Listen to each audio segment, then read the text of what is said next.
Alors, on considère une variable aléatoire x indice n qui suit la loi binomiale de paramètres n et p.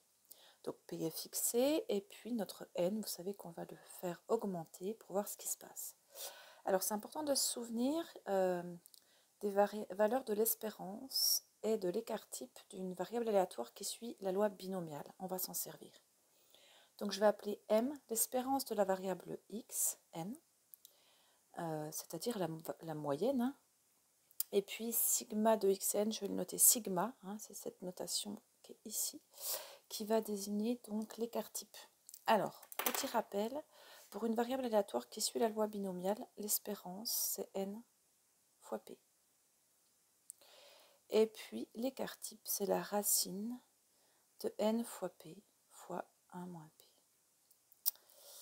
Et puis petite remarque en passant, c'est que quand vous avez votre représentation graphique qui vous donne la répartition des probabilités pour cette variable aléatoire, en fait, elle est centrée ici, en l'espérance, que j'appelle M.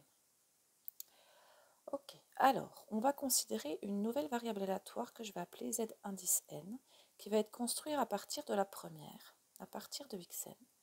Et on va, à partir de chaque valeur de Xn, soustraire la moyenne et diviser par l'écart type. Alors comment ça marche? On obtient une nouvelle variable aléatoire Zn qui va prendre d'autres valeurs. Quelle valeur elle prend? En fait, quand xn vaut 0, Zn vaudra 0 moins m sur sigma. Quand xn vaut 1, Zn vaudra 1 moins m sur sigma. M et sigma étant connus, hein, etc., etc. Quand m vaut 2, pour toutes les valeurs de xn, donc de 0 jusqu'à n.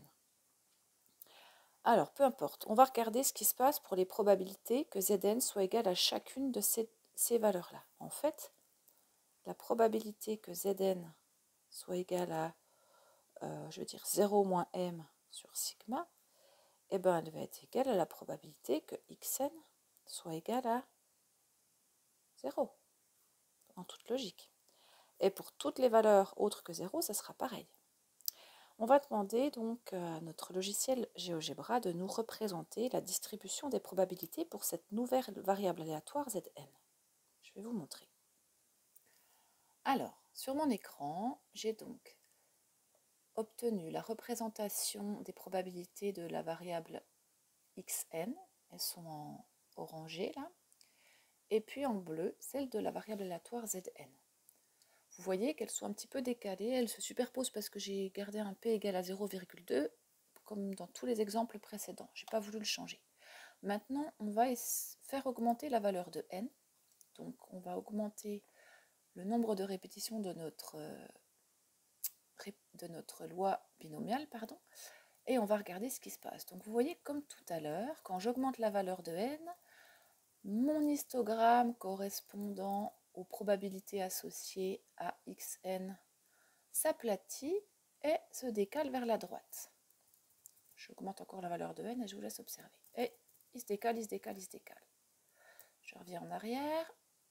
Et maintenant, on va observer pour Zn ce qui se passe. Pour Zn, c'est donc la répartition qu'on a en bleu qui nous donne les probabilités pour Zn. J'augmente ma valeur de n. Vous pouvez voir ici les valeurs de n que j'obtiens. Je les augmente et regardez ce qui se passe. Ce qui est intéressant pour notre variable aléatoire Zn, c'est que la forme de notre histogramme, la forme globale ne change pas. En fait, on a de plus en plus de rectangles. Plus j'augmente la valeur de n, plus j'ai un nombre de rectangles qui est important. Donc, je pourrais zoomer, ils sont de plus en plus resserrés. Voilà. Mais leur forme globale, vous voyez qu'elle suit une forme de courbe en cloche et que cette forme reste la même quand j'augmente la valeur de n. Ça va être hyper intéressant.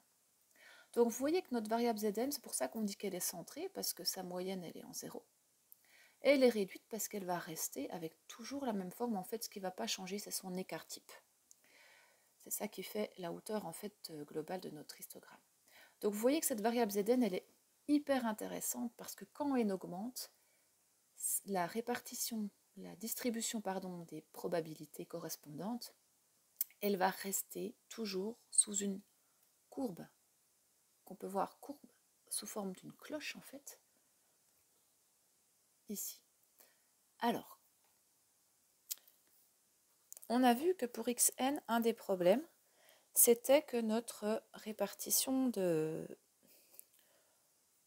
probabilité, hein, nos probabilités diminuaient quand on augmentait la valeur de n. Donc on a des histogrammes de plus en plus petits, donc avec des probabilités pour chacune des valeurs possibles qui sont proches de 0. Ça ne va pas être le cas pour nos Zn. Et puis, une des autres difficultés, enfin, un des autres problèmes qu'on a avec les xn, c'est que le diagramme se déplace vers la droite. Alors que pour Zn, il reste bien centré en 0. Donc l'idée qu'on va utiliser, c'est que notre diagramme, pour Zn, quelle que soit la valeur de n, il va rester centré en 0. C'est pour ça qu'elle est centrée. En fait, on peut calculer l'espérance de Zn. Alors, je vous épargne le calcul parce que je vous mettrai peut-être dans le Padlet, je vous l'écrirai et puis je vous le mettrai en lien. Ceux qui veulent aller regarder la démonstration, vous pourrez. Notre Zn, il a une espérance de 0. Et puis, l'écart type de Zn, en fait, il est fixe et on peut démontrer qu'il vaut 1, quelle que soit la valeur de n. C'est pour ça qu'elle est centrée réduite. Alors, ce qu'il faut retenir, c'est que notre Zn, on l'obtient en prenant xn moins m sur sigma. C'est comme ça qu'on centre et qu'on réduit une variable aléatoire. Donc ça, il faut que vous soyez capable de le faire quand on a une variable.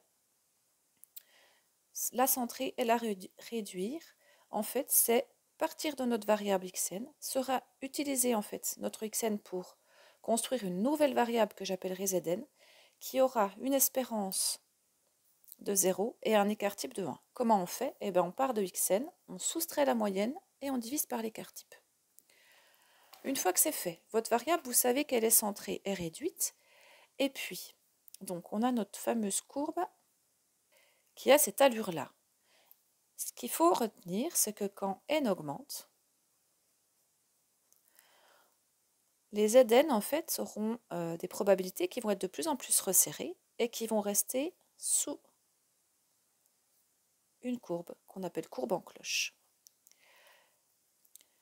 Et du coup, la probabilité que Zn se trouve entre deux valeurs A et B,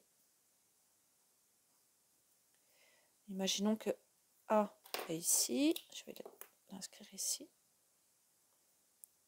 et puis que B c'est une valeur par là, de notre intervalle.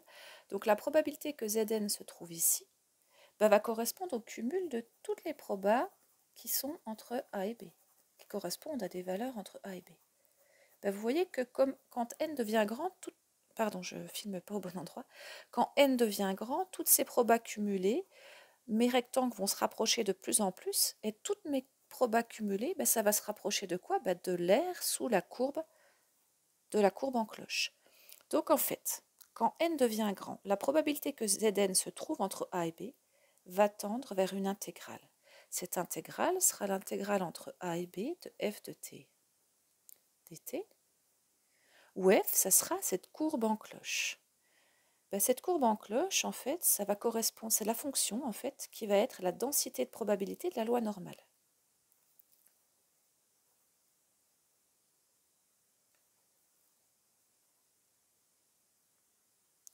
Son expression, c'est f de x égale à 1 sur racine de 2 pi fois exponentielle de moins x carré sur 2. Et donc, quand n devient grand, la probabilité d'avoir Zn entre A et B va tendre vers l'intégrale entre A et B de f de t dt, c'est-à-dire à l'aire sous la courbe de la fonction f entre A et B. Et en fait, cette loi à densité, donc si je prends la courbe qui est ici, comme densité de probabilité, j'obtiens une loi à densité qui a comme densité de probabilité cette fonction f, donc ici. Eh bien, c'est celle-là qu'on appellera la loi normale. La loi normale. Donc, ce n'est pas les Zn qui suivent cette loi normale. C'est une nouvelle variable aléatoire que je peux appeler z qui va suivre cette loi de probabilité à densité f de x. Alors, je récapitule pour terminer. On est parti de xn qui suit la loi, je l'écris comme ça, binomiale de paramètres n et p. On a centré et réduit notre variable aléatoire x en construisant une nouvelle variable aléatoire Zn qui est égale à xn moins la moyenne divisée par l'écart type. Cette variable aléatoire Zn est centrée, c'est-à-dire que sa moyenne, c'est 0, et réduite, son écart type, c'est 1. Cette variable aléatoire Zn ne suit pas une loi binomiale. C'est en fait une variable qui est décalée par rapport à x. On sait que la distribution des probabilités qui est associée à Zn va correspondre à un certain nombre de probabilités ici centrées en 0, puisque la moyenne c'est 0. Voilà. Imaginons qu'elle soit comme ça, on a un certain nombre de valeurs. C'est une variable qui est discrète encore. Et on a observé que quand n tend vers plus l'infini, la probabilité que Zn se trouve entre A et B va se rapprocher de l'aire sous la courbe, donc de la courbe en cloche, de la fonction correspondante ici. Pardon, je ne l'ai pas très bien dessinée. Et donc, on va avoir cette aire-là. Et donc, elle va tendre cette probabilité que Zn soit entre A et B vers la probabilité que Z soit entre A et B, où Z suit la loi normale de paramètre 0,1, que je note comme ça. N, pardon, il n'était pas très joli, de paramètre 0,1. La loi normale de paramètre 0,1, c'est la loi à densité de probabilité, la fonction petit f que je vous ai donnée tout à l'heure, qui correspond à cette courbe en cloche. Et donc, notre Zn va, quand n devient grand, les probabilités vont se comporter comme les probabilités que Z soit entre A et B. Et donc la densité de probabilité, c'est f de x, qui est égale à 1 sur racine de 2pi, exponentielle de moins x carré sur 2. Alors, ce que je vous propose, c'est d'arrêter là pour cette vidéo et je vais vous montrer dans la pratique comment on fait pour calculer avec cette loi normale dans une autre vidéo. Donc, voilà.